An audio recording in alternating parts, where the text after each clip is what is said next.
I just want to share one thought this morning. When we think about ministry, business, life, why are we here on earth?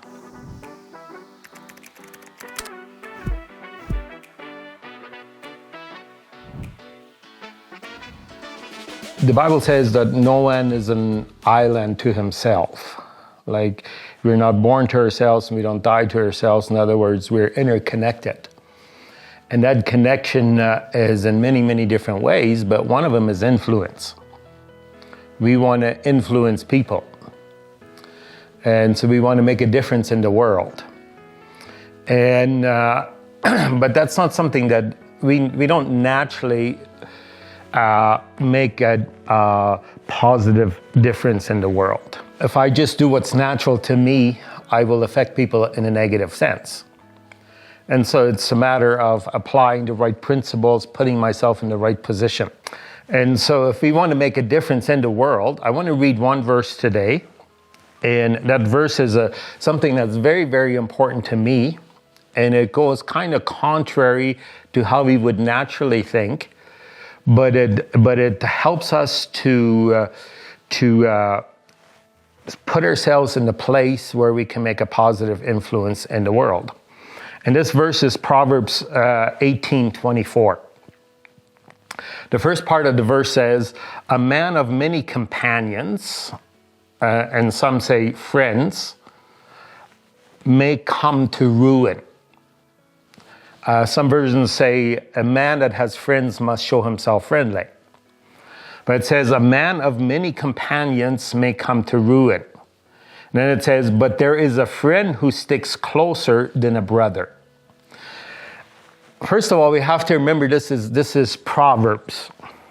This is the book of Proverbs is God-given wisdom given to us in the form of proverbs. A proverb is something that is generally so. This is what God says based on, this is not Solomon's wisdom. This is God's wisdom given to Solomon, to us, given us a proverb that he says, consider this is generally so. This is the general rule of life. This is how it generally works. In other words, put yourself in such place. But it says, a man of many companions will come to ruin. See, someone says, show me your friends and I'll show you who you will be in the future. I would also say, show me how many friends you have and I'll show you who you will be in the future. See, we have a thinking that I got to have a lot of friends. I have to have popularity. People got to like me. And I got to be friends with everyone in order to be influenced. But a friend, I always say, a friend is someone you stand on equal ground with. That's a friend. He doesn't condemn you. He doesn't lift you up. Neither you do you to him. You stand on equal ground with. But he's also a support. And so it says, a man of many friends or many companions will come to ruin. Because what happens, if I want to make an influence, I got to watch what kind of friends I have. And I can't be friends with everyone. Doesn't mean I can't be an acquaintance. Doesn't mean we can't work together, everything.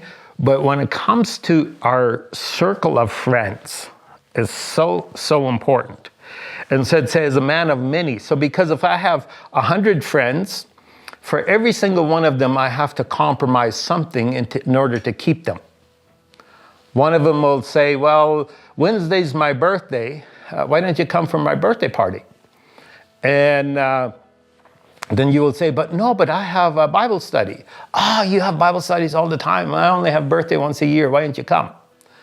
So you compromise the Bible study to go.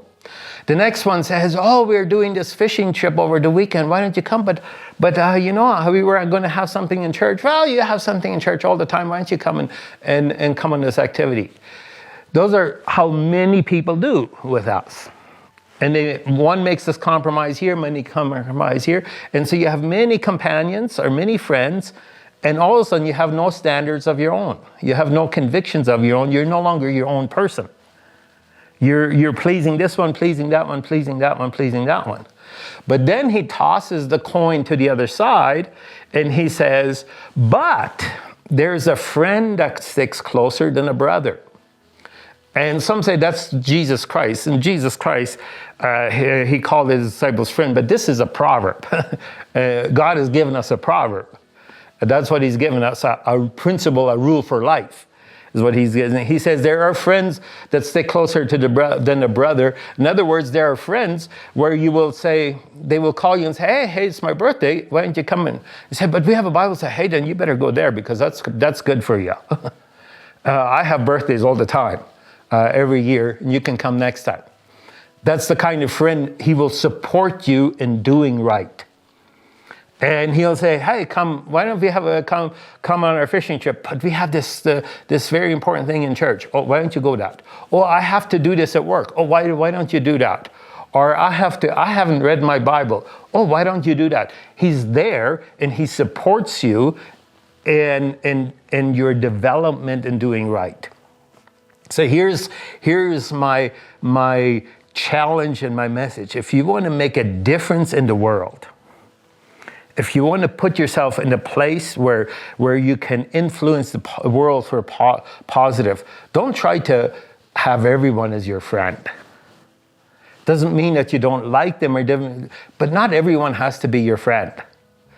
Find yourself some friends that will support you in becoming the person that you need to be, a person with conviction, person with standard, person with commitment, person with principles, person with order, person with focus that will support that.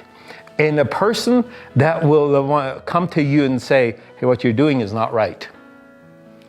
It's better to have the wounds of a friend than the kisses of an enemy.